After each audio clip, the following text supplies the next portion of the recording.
He was once the face of New Zealand cricket.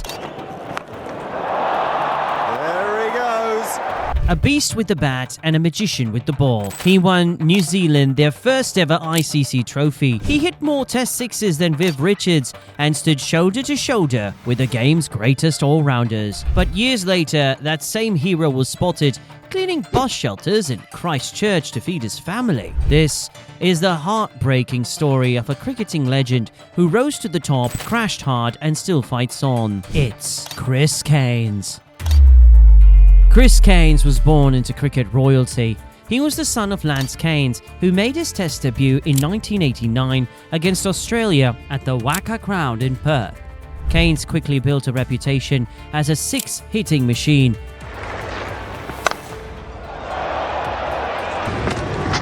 Down the wicket, good stroke. That has come all the way up. This time he's got him. How well? And one of the most versatile all-rounders of his era.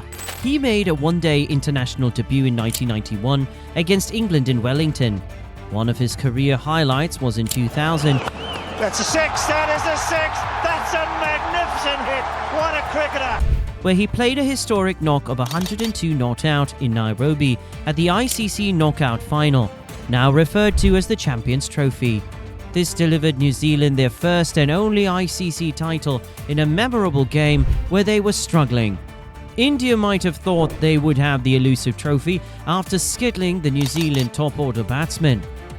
When Cairns walked out, he was battling a knee injury and hope seemed to be diminishing. But after initial caution, he proceeded to produce a dominant innings, striking 8 fours and 2 sixes. New Zealand haven't won an ICC tournament despite more than 2 decades of cricket, which makes this game the more memorable. His achievements weren't just with the bat. During a tense player strike, Cairns emerged as a mediator, helping resolve disputes between players and the New Zealand board. He was no longer just a big hitter. He had become a respected senior voice in the dressing room. In 2004, he joined the elite club of just 6 players to complete the double of 200 Test wickets and 3,000 runs. It was the ultimate all-rounder mark. In his final Test series in 2004, he broke the then Viv Richards record for the most Test sixes off the bowling of Andrew Flintoff at Lord's.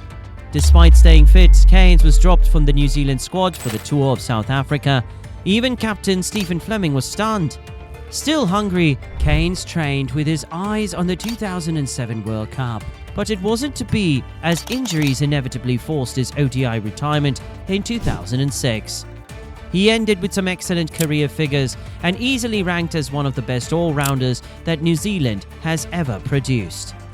The cracks began to show soon after Chris Cairns hung up his cricket boots. He tried various jobs, commentary, coaching gigs, even a stint in diamond trading, but nothing stuck. The transition from global sports star to ordinary life proved anything but easy. Off the field, his personal life was unraveling too.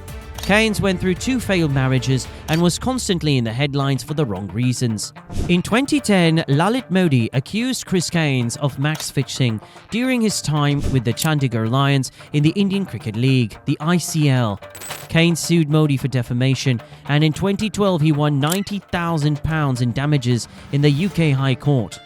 During the trial, several former teammates alleged Cairns and vice-captain Dinesh Mongia pressured players to underperform, including instructions to bowl no balls and score fewer runs. Cairns strongly denied all accusations. The court also examined Cairns' financial dealings, revealing he received over 900,000 United Arab Emirates dirhams. That's $250,000 from diamond company Vijay Timon without a formal contract, raising suspicions about the timing of payments before the ICL season. Cairns admitted he was warned about fixing rumours in 2008, but insisted his ICL contract was terminated due to an ankle injury, not corruption. Despite winning the case, the scandal deeply damaged his reputation and financial stability. In 2013, things got worse. Fresh match-fixing allegations emerged, this time from former teammates as part of an ICC investigation. Cairns again denied the claims, but the public and media scrutiny intensified. The continuous court cases drained his bank account. He lost sponsorships and support. and with that, a sense of stability. By 2017, news broke that Cairns, once a millionaire cricketer who'd stood tall on the world stage, was now driving trucks and cleaning bus shelters in Christchurch. It shocked fans, but for Cairns, it was simply about survival. "I just needed to earn an honest living for my family," he said. From stadium roars and sponsorship deals to quiet, unnoticed labour, the fall was steep, sudden and cruel. But Cairns didn't look for pity. He kept going. Just when it seemed life had thrown everything it could at him, the toughest challenge arrived. In August 2021, Cairns suffered a rare, severe aortic dissection, a life-threatening tear in the body's main artery. He was rushed into emergency heart surgery in Canberra. Tragically, during the operation, he suffered a stroke that left him paralyzed from the waist down. The once mighty all-rounder, known for his power and athleticism, now had to begin life in a wheelchair. But in true Cairns fashion, he didn't give up. He faced rehabilitation head-on with the same grit and determination that once defined his cricketing career.